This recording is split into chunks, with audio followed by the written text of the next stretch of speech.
Quand nos compatriotes invoquent les droits de la conscience, ils ne songent plus ni aux droits du Créateur, ni aux devoirs des créatures envers lui, dans leurs pensées et dans leurs actes. Ils songent au droit de parler, d'écrire, d'agir selon leurs avis ou leur humeur, sans se soucier le moins du monde de Dieu. Si la conscience a des droits, c'est parce qu'elle implique des devoirs.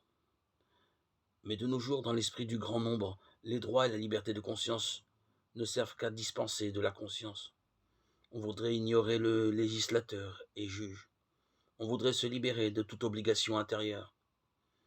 On voudrait pouvoir embrasser n'importe quelle religion, ou ne pas en avoir.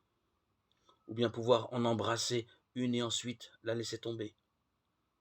Ce n'est pas l'intérêt, ni le profit, ni le bonheur du grand nombre, ni le bien de l'État, ni l'honnêteté, ni l'harmonie, ni la beauté qui règle et mesure nos actes. La conscience n'est pas un égoïsme calculé, ni une logique de soi-même.